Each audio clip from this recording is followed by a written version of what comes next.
Kami sajikan berita-berita menarik selama sepekan hasil liputan tim pemberitaan RRI ND.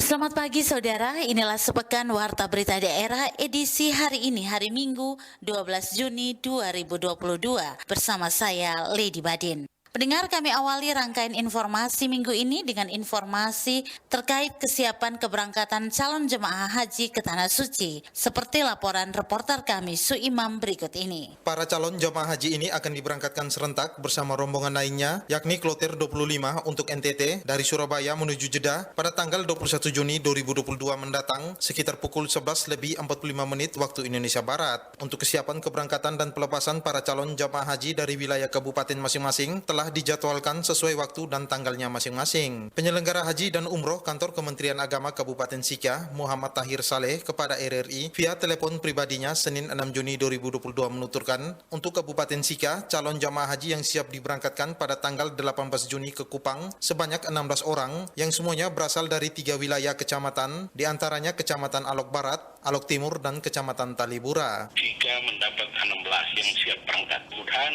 keberangkatan mereka pergi dan pulang dengan selamat. Kita doakan bersama-sama untuk NTT, terkhususnya Polres, semua pulang dengan selamat. Ia menambahkan, dari segi kesehatan semua dinyatakan sehat karena sebelum diberangkatkan ke-16 calon jamaah haji ini sudah melakukan pemeriksaan rutin terlebih dahulu secara lengkap oleh pihak panitia. Sementara penyelenggara haji dan umroh kantor Kementerian Agama Kabupaten Manggarai Barat, Suhardi SAG mengatakan, seluruh persiapan untuk calon jamaah haji telah dilakukan oleh pihaknya, antara lain pemeriksaan awal administrasi, pemeriksaan kesehatan lengkap, dan melakukan kegiatan manasik haji baik di tingkat kabupaten maupun tingkat kecamatan. Dijelaskan untuk kondisi kesehatan dan kesiapan mental para calon jamaah haji Kabupaten Mabar yang akan diberangkatkan ke Tanah Suci Mekah, semuanya sudah siap, hanya tinggal menunggu waktu dan tanggal keberangkatannya. Secara mental saya lihat mereka sangat siap sekali karena umurnya di bawah 65, ternyata kondisinya sehat. Walaupun ada 1-2 yang saya lihat jalannya agak susah karena ada asam urat segala macam,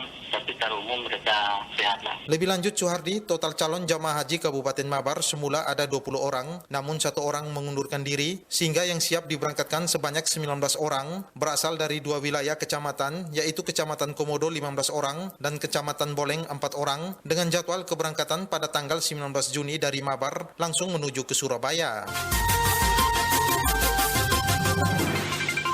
Kita beralih ke informasi kesehatan. Momentum USAID kembali menggelar pelatihan maternal perinatal surveillance and response di Kabupaten Nagekeo, seperti laporan Ferry Soo berikut ini. Jadi kita mengikuti perkembangannya dan memberikan respon cepat dan tepat.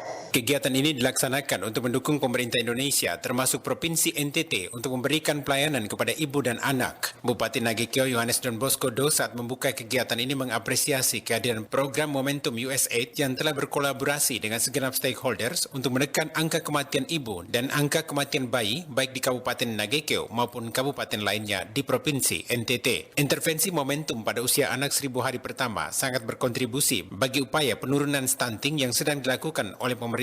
Bupati Nagekeo berharap pelatihan tim AMP SR ini dapat memberikan pencerahan kepada tim ini untuk melakukan kajian terkait permasalahan kematian ibu dan hasilnya dapat direkomendasikan kepada pimpinan daerah bagi proses perencanaan dan pengambilan kebijakan selanjutnya. Yang ingin saya sampaikan ini momentum ketika kita ngurus stunting ini, ya. Jadi 1000 hari pertama kelahiran. Dan kita di Nagekeo ini sudah bergerak lebih ke hulu. Semua remaja putri sejak menarka itu kita sudah cek HP-nya dan intervensi mulai dilakukan di sana karena kita tidak tahu kapan dia hamil. Tapi yang bisa kita kerjakan adalah mana yang bisa dibawa kendali kita. Ya. Nah, dibawa kendali kita itu adalah data, kita tahu kapan dia menarka dan mulai itu sejak itu tiap bulan dia dicek. Nah, yang kedua itu ada program PISPK, program Indonesia Sehat, pendekatan keluarga. Nah, kerjanya apa? Kunjung rumah. Jadi saya di sini bilang, kalau memang kita kerja seperti itu, saya kira maternal perinatal, ya, surveillance response ini kita bisa jalan betul, ya. Jadi kita mengikuti perkembangannya dan memberikan respon cepat dan tepat. Sementara Dr. Henyo Keron mengatakan bahwa audit maternal dan perinatal surveillance dan respons merupakan hal baru di Indonesia yang sebelumnya hanya sebatas AMP saja tanpa surveillance dan respons. Selama ini pelaksanaan kegiatan melalui AMP telah dilakukan, akan tetapi belum dilanjutkan dengan surveillance dan respons. Kedepan tim AMP SR akan melakukan audit secara terus-menerus dan menyeluruh untuk menghasilkan data berbasis dashboard yang dapat digunakan oleh pemerintah daerah untuk melakukan proses perencanaan dan pengambilan keputusan. Pengkajian ini sangat penting karena kita belajar, oleh karena itu nanti begitu. Tapi teman-teman di Dinas Kesehatan saya pikir sudah tahu. Kalau kematian di puskesmas, pengkajinya adalah pengkaji internal dari rumah sakit. Tapi kalau kematian itu terjadi di rumah sakit, kalau seandainya dokter obgyn atau dokter anaknya lebih dari satu, maka dia bisa dikaji oleh dokter internal yang bukan merawat pasiennya. Tetapi kalau dokter obgyn dan anaknya cuma satu, maka dia harus memakai pengkaji eksternal. Pengkaji eksternal ini semua dokter obgyn dan dokter anak bisa melakukan. Oleh karena itu, bisa saja misalnya di Bejawan nanti teman-teman obgyn dari sama anak dari Airamo bisa membantu untuk menjadi pengkaji eksternal. Nanti kita lakukan ini. Peserta yang mengikuti kegiatan ini sebanyak 40 orang terdiri dari perwakilan pimpinan Dinas Kesehatan dan Rumah Sakit Umum Daerah dan pemerintah serta organisasi profesi, dalam hal ini Ikatan Bidan Indonesia, Ikatan Dokter Indonesia, dan Persatuan Perawat Nasional Indonesia yang tergabung dalam tim AMP SR Kabupaten Nagekeo, Ngada, dan Ende. RRI Ende, Ferry Soo melaporkan. Selanjutnya pendengar, kita ke informasi pasca kunjungan Presiden Joko Widodo ke Ende. Sebagai bentuk penghormatan, Bupati Ende diundang Presiden ke Istana Negara. Selengkapnya seperti yang disampaikan oleh Veranda Garus. Beliau itu mengingatkan Pak Bupati, saya tunggu Bapak di Istana. Langsung panggil ajudan sini, catat nomor Bupati Ende ya. Presiden Republik Indonesia Joko Widodo secara khusus mengundang Bupati Ende untuk menghadiri pertemuan di Istana Negara sebanyak 2 kali, yakni pada tanggal 1 dan tanggal 2 Juni 2022 lalu. Saat ini Bupati Ende sedang melakukan koordinasi dengan organisasi perangkat daerah atau OPD untuk membahas sejumlah persiapan menjelang kepergiannya ke Istana Negara nantinya. Hal itu disampaikan Bupati Ende Dr. Randus Haji Jafar Haji Ahmad MM kepada RRI Selasa pagi kemarin. Adapun beberapa permintaan yang akan disampaikan Bupati Ende yakni pembenahan infrastruktur jalan arah utara, penyediaan perpustakaan dan beberapa sarana lainnya di Taman Perenungan Bung Karno, serta hal-hal yang saat ini sedang didiskusikan oleh pihaknya. Saya bangga kemarin waktu tanda tangan semua dari instansi terkait masalah kurikulum Pancasila itu di Kota Ende itu. Nah, kita ingin dari kota pelajar betul-betul kota pelajar menuju ke kota Pancasila. Ada kaitannya ke sana. Sehingga nanti saya sampaikan kepada Presiden masalah sarana prasarana belajar, proses belajar mengajar itu perlu saya sampaikan. Secara terpisah, anggota Komisi 7 DPR RI Herman Heri menambahkan Presiden Jokowi sangat merasa terharu dengan sambutan hangat yang diberikan oleh warga Kota Ende. Terbukti dalam kunjungan itu, Presiden bahkan menghabiskan waktu selama 2 hari di Kota Ende, serta menyempatkan diri untuk mengunjungi masyarakat kurang mampu dan memberikan bantuan sembako serta uang tunai. Menurut Herman Heri, jika Ende mau dijadikan kota sejarah, berarti Ende harus bisa dijadikan kota destinasi. Ya, tentu saya katakan bahwa kalau Ende mau dijadikan kota sejarah, berarti Ende kita siapkan untuk menjadi kota destinasi. Destinasi yang kita maksudkan adalah destinasi dari semua orang di Indonesia, bahkan dari luar negeri, untuk datang ke Ende yang ingin tahu bagaimana sejarahnya Bung Karno dibuang di Ende dan Pancasila itu lahir. Selain itu dilihat dari potensi budayanya yang sangat luar biasa, mulai dari tenunan hingga tatanan kehidupan masyarakat, Ende juga bisa dijadikan kota budaya. Tentunya hal itu bisa menjadi aset yang bisa dijual dalam bentuk pariwisata. Herman Heri mengaku dirinya akan terus mendorong serta berkoordinasi bersama pemerintah pusat untuk memberikan bantuan infrastruktur di Kabupaten Ende. RRI Ende, Veranda Garus melaporkan. Sementara itu pendengar, Kabupaten Ende tengah bersiap menjadi Smart City. Seperti laporan reporter kami Rosa Dalima berikut ini. Hal ini disampaikan Kepala Pusdatin BPIP Dr. Randus Yakob KM Ismail MSI dalam dialog interaktif Selasa pagi terkait kesiapan Ende menuju Smart City. Dikatakan Yakob momentum peringatan Hari Lahir Pancasila dengan menggelar upacara kenegaraan untuk pertama kalinya di luar Jakarta menunjukkan keistimewaan kota Ende di mata pemerintah. BPIP sendiri memiliki program agar Ende ke depannya menjadi pusat studi Pancasila bagi siapapun yang ingin mempelajari sejarah lahirnya ideologi bangsa ini. Akan tetapi, kata Yaakob, tidak semua orang memiliki kesempatan dan kemampuan untuk datang belajar di Ende. Sehingga konsep Smart City dengan menghadirkan berbagai informasi tentang Ende melalui dunia digital sudah waktunya untuk dipikirkan dan diwujudkan. Dengan memiliki satu pusat data, siapapun yang ingin mempelajari tentang Ende bisa melakukannya dengan mudah. Bahkan bisa dimodifikasi dengan teknologi VR atau virtual reality sehingga lebih terasa nyata. Satu wacana yang ingin kami tumbuhkan di Kabupaten Ende itu kan, kalau orang bertanya bagaimana Pancasila itu, lihatlah Ende, di situ Pancasila. Nah, untuk bisa bagaimana orang melihat Ende secara luas, secara global, itu transformasi teknologi benar dapat disampaikan oleh Pak Philip, itu nanti akan difasilitasi. Justru itu Smart City yang kita diskusikan pada hari ini sangat bermanfaat sekali untuk bisa bagaimana dunia bisa melihat Ende sebagai daerah Pancasila. Orang kan tidak semua bisa datang umpama ke Ende. Bagaimana Ende bisa dilihat dari dunia maya.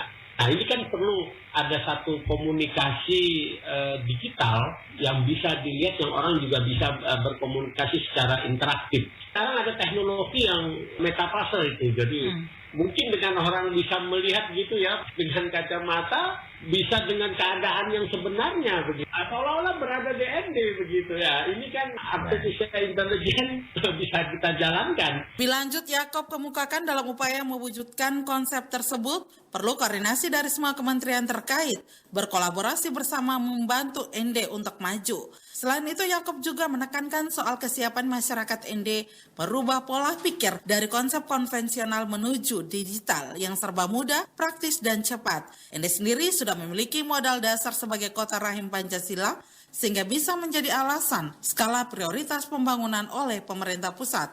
RRI Ende, Rosada 5 melaporkan. Dan di minggu ini pun dihiasi dengan informasi dari dunia pendidikan, di mana Universitas Flores Ende kembali mewisuda 426 sarjananya, seperti yang disampaikan reporter Rovinus Wula. Universitas Flores kembali mewisuda sarjana baru tahun akademik 2021-2022 sebanyak 426 sarjana baru. Acara wisuda berlangsung di Auditorium Herman Yosef Gadijou pada Rabu 8 Juni 2022, dibuka oleh Rektor Universitas Flores, Dr. Simon Sirapaji, MA. Rektor Universitas Flores kepada media mengatakan 426 mahasiswa yang diwisuda dari 15 program studi. Sementara peraih IPK tertinggi pada wisuda periode tahun ini, Maria Anggita Mugi dengan IPK 3,89 dari program studi sastra Inggris. Dijelaskan Rektor Uniflor, pelaksanaan wisuda berlangsung secara offline dan dihadiri oleh seluruh wisudawan-wisudawati dan tetap mematuhi protokol kesehatan. Wisudawan yang meraih nilai tertinggi diberikan penghargaan dan pada saat menerima penghargaan didampingi oleh orang tua, sementara wisudawan-wisudawati yang lain tanpa dihadiri orang tua wali. Gelar dan ijazah itu diletakkan di pundak Anda untuk dipertanggungjawabkan di masyarakat. Dengan mengusung visi Uniflor sebagai mediator budaya, para sarjana diharapkan bisa menjadi mediator budaya. Pada kesempatan ini, mengucapkan terima kasih kepada Bapak Kepala Lembaga Layanan Pendidikan Tinggi yang sudah bersedia hadir dan akan menyampaikan sambutannya, Bapak Bupati Nagekeo, dan juga sebentar akan menyampaikan sambutan. Wisuda tahun akademik 2021-2022 mengangkat tema melalui kebijakan Merdeka Belajar, Kampus Merdeka, kita wujudkan generasi yang unggul dan terpercaya sebagai mediator budaya. Wisuda sarjana kali ini mengambil nuansa etnik dari Kabupaten Nagekeo. Adapun rincian wisuda dari 15 program studi antara lain Fakultas Hukum 12 orang, Fakultas Keguruan dan Ilmu Pendidikan FKIP sebanyak 165 orang, dengan rincian Pendidikan Ekonomi 10 orang, PBSI 7 orang, Pendidikan Matematika 39 orang, Pendidikan Sejarah 30 orang, Pendidikan Fisika 15 orang, dan PGSD 86 orang. Fakultas Ekonomi sebanyak 149 orang, dengan rincian program studi Ekonomi Pembangunan sebanyak 11 orang, Manajemen 82 orang, Akuntansi 56 orang. Fakultas Bahasa dan Sastra, program studi Sastra Inggris sebanyak 6 orang, Fakultas Teknik sebanyak 57 orang, dengan rincian program studi Teknik Sipil 41 orang, program program studi arsitektur 16 orang, Fakultas Pertanian program studi agroteknologi sebanyak 24 orang, Fakultas Teknologi Informasi program studi sistem informasi 9 orang. Proses wisuda dihadiri Bupati Nagekeo, Kepala LL Dikti, Wakapolres Ende, Asisten 1 Setda Ngada, Kasat Pol PP Nagekeo, Kepala LPP RRI Ende, Ketua Yayasan Universitas Flores, para dosen, orang tua wali, dan wisudawan wisudawati. RRI Ende Rufinus Pula melaporkan. Pendengar, masih dari Kabupaten Ende, KPK telah menetapkan Desa Detusoko Barat sebagai salah satu dari 10 calon desa anti korupsi, seperti laporan Veranda Garus berikut ini. Tujuan program Desa Anti Korupsi ialah menyebarluaskan tentang pentingnya membangun integritas dan nilai-nilai anti korupsi kepada pemerintah dan masyarakat desa, serta memperbaiki tata laksana pemerintahan desa yang berintegritas dan memberikan pemahaman serta peningkatan peran serta masyarakat desa dalam upaya mencegah dan memberantas korupsi dengan menggunakan cara yang lebih inovatif dan kreatif dalam menarik minat masyarakat untuk terlibat ataupun berpartisipasi secara aktif. Kepada RRI Rabu pagi kemarin, PLT Juru Bicara KPK Pencegahan Ipi Mariati Kuning menjelaskan, program Desa Anti Korupsi sendiri sebenarnya telah diluncurkan pada bulan Desember tahun 2021 lalu. Berawal dari satu desa percontohan di setiap provinsi, ini kemudian bisa dikembangkan, bisa menularkan praktik baik yang sudah mereka lakukan begitu ya, dan desa-desa lainnya bisa ikut belajar dari pengalaman ataupun apa yang sudah dilakukan oleh desa-desa yang menjadi desa percontohan tadi. Setelah kick off pembentukan calon ataupun percontohan desa anti korupsi yang kemarin kita lakukan di Desa Pakato itu, maka 10 desa ini akan menjalani proses yang namanya bimbingan teknis. Dia melanjutkan, tim KPK melakukan observasi terhadap 23 desa di 10 provinsi yang menjadi target untuk menilai kesiapannya menjadi percontohan desa anti korupsi berdasarkan usulan dari kepala daerah maupun dari proses seleksi. Kemudian didapatkan 10 desa terpilih dari 10 provinsi. Pada Selasa 7 Juni 2022 lalu, KPK telah menggelar kick-off bimbingan teknis pembentukan desa anti korupsi 2022 di Desa Pakato, Kecamatan Bonto Maranu, Kabupaten Goa, Provinsi Sulawesi Selatan. Menyusung tema berawal dari desa, kita wujudkan Indonesia bebas dari korupsi. Secara bertahap, KPK juga akan melakukan BIMTEK untuk 9 desa lainnya di 9 provinsi tersebut. Untuk Kabupaten Ende diwakili oleh Desa Detusoko Barat. Kemudian ada Desa Kamanghila, Kabupaten Agam, Surabaya Barat. Yang ketiga ada Desa Hanura, Kabupaten Pesawaran, Provinsi Lampung.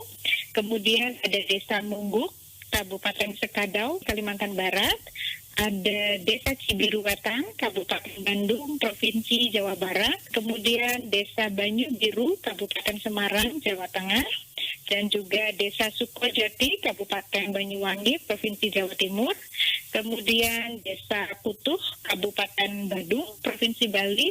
Desa Kumbang, Kabupaten Lombok, Provinsi NTB. Dengan dilaksanakannya program ini, KPK berharap di tahun 2024 yang akan datang nantinya akan ada setidaknya perwakilan satu desa dari setiap provinsi, sehingga bisa dikembangkan serta memberikan praktik baik bagi desa lainnya di Indonesia. Untuk diketahui, pelaksanaan kick-off dan bimbingan teknis mulai 8 sampai 21 Juni 2022 kepada seluruh elemen masyarakat dengan memberikan pengetahuan dan pemahaman terkait upaya dan langkah-langkah yang dilakukan dalam rangka pemenuhan komponen dan indikator desa anti korupsi.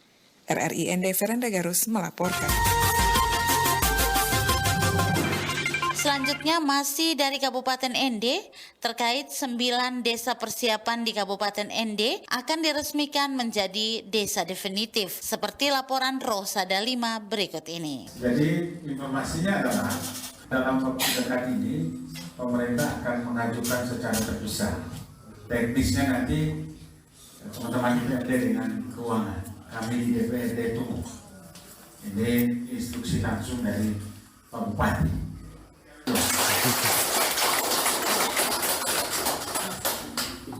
Kepastian ini disampaikan anggota DPRD Ende melalui Ketua Komisi 1 Octavianus Muhammesi pada acara rapat dengar pendapat bersama perwakilan tokoh adat atau musalaki, para camat, kepala desa dari desa induk, tokoh masyarakat yang dilaksanakan Senin kemarin.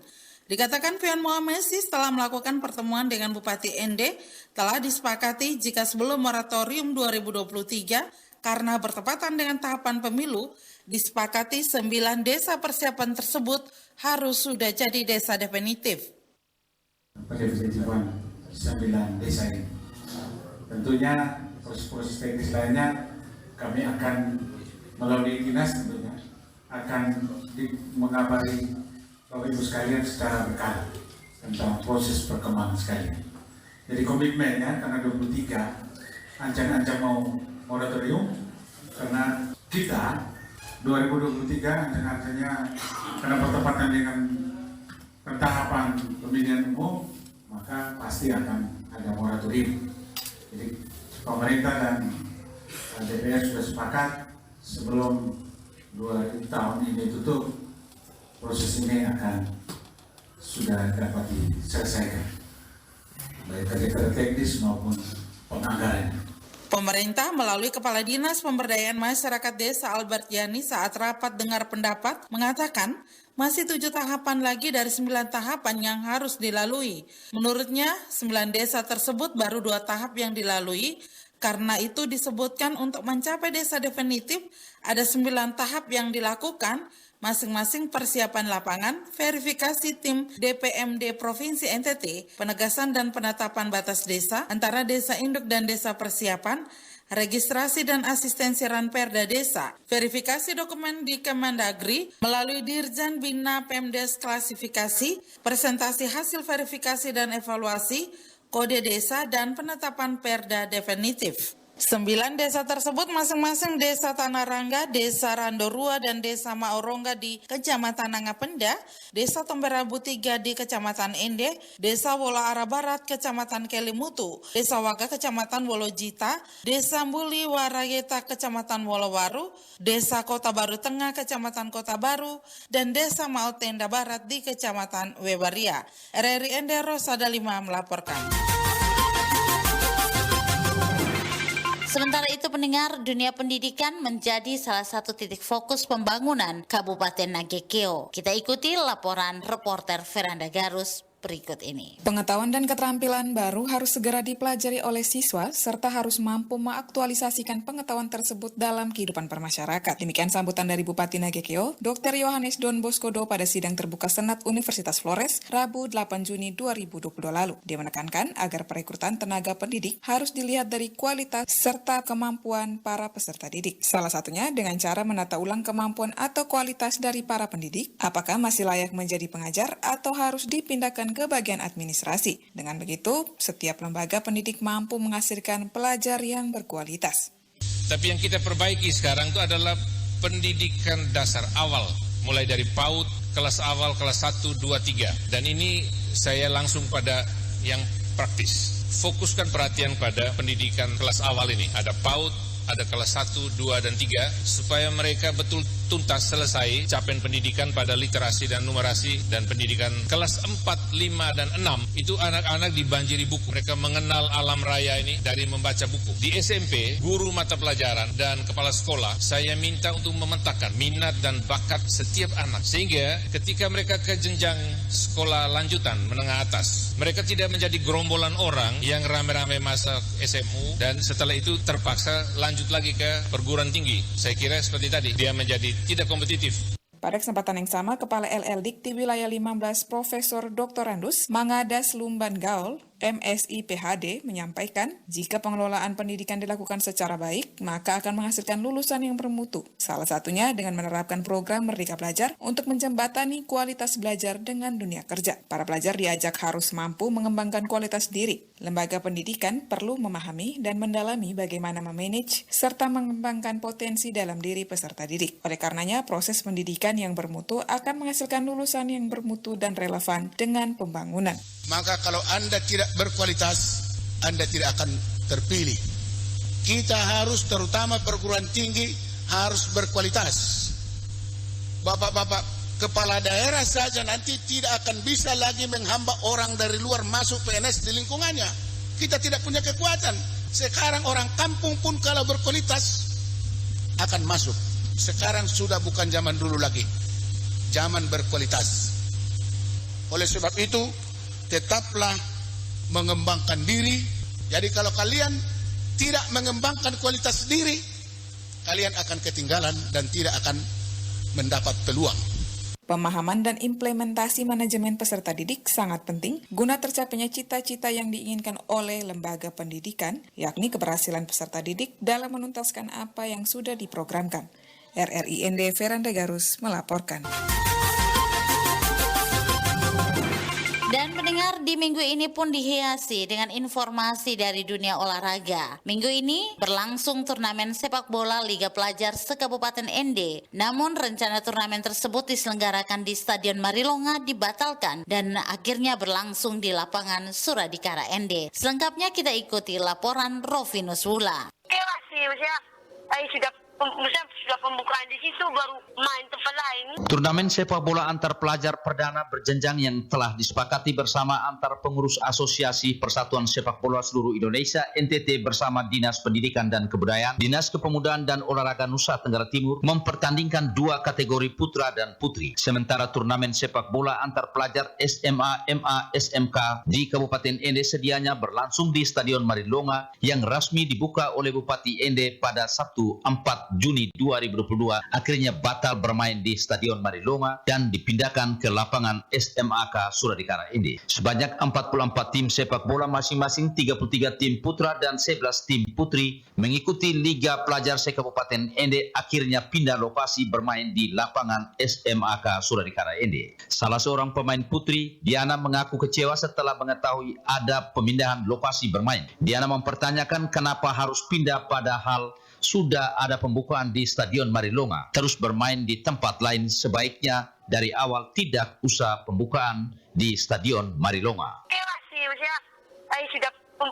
Sudah pembukaan di situ baru main tempat lain, main sakit. Lepas itu saya pembukaan di situ, lepas itu dikaras sekali. Sementara Ketua Panitia Penyelenggara Yohanes Albinus Minggu SPD ketika dikonfirmasi media membenarkan turnamen sepak bola antar pelajar se-Kabupaten ND untuk sementara dipindahkan ke lapangan SMAK Suradikara ND. Albinus mengatakan untuk Liga Pelajar tingkat SMA, SMAK se-Kabupaten ND sedianya karena keterbatasan waktu dalam pelaksanaan di tingkat provinsi, maka panitia menyediakan 2 lokasi untuk pertandingan. Albinus menjelaskan memang benar panitia sudah mengeluarkan jadwal pertandingan untuk di Stadion Marilonga. Namun dengan tiba-tiba pada Rabu 8 Juni 2022, pihak pengelola stadion dari Dinas Pemuda dan Olahraga memberitahukan kepada panitia untuk sementara dihentikan karena masih ada perawatan rumput setelah kegiatan konser kebangsaan. Albinus mengatakan awalnya panitia diminta setelah pembukaan turnamen untuk bersabar 2 atau 3 hari. Selanjutnya melalui pesan singkat dari pengelola stadion agar panitia mengatur jadwal pertandingan bermain di lapangan stadion setelah memasuki 8 besar. Ketika kami disampaikan seperti itu, kan tim-tim yang jadwal kemarin juga sudah ada di sekitar stadion, jadi bersama dengan Ibu Koordinator Pengawas Pendidikan Menengah Kabupaten ND ya. Jadi kami berkoordinasi supaya kita memang fokuskan saja di pertandingan di SMA Katolik Suradikara. Kita sudah buatkan jadwal ya di SMA Suradikara ini. Jadwalnya sudah sampai final, kita coba susun. Karena 8 besar kapan juga kami tidak tahu kapan waktu selesai 8 besar. Sehingga kami daripada panitia juga berharap-harap cemas nanti, ya sudah kita buatkan jadwal secara pasti di lapangan SMA Katolik Suradikara. Lanjut Albinus, melalui hasil koordinasi panitia penyelenggara dengan tim-tim yang sudah dijadwalkan untuk pertandingan di Stadion Marilonga bersama Ibu Koordinator Pengawas Pendidikan Menengah Kabupaten ND bersepakat turnamen sepak bola antar pelajar se-Kabupaten ND akan fokus bermain hingga babak final di lapangan SMAK Suradikara ND. RRI ND Rovinus Wula melaporkan.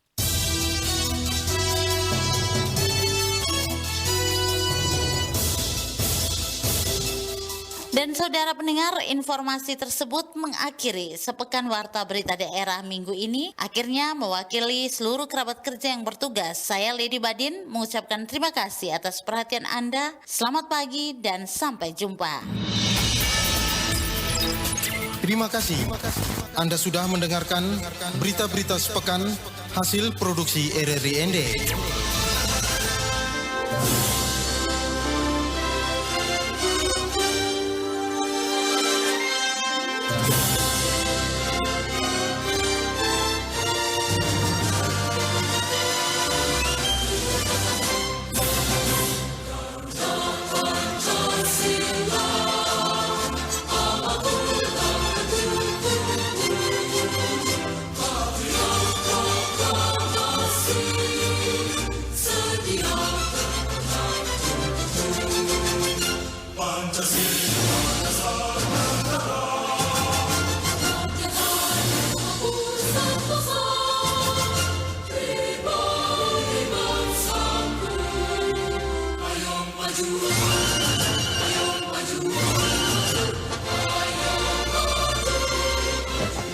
Proses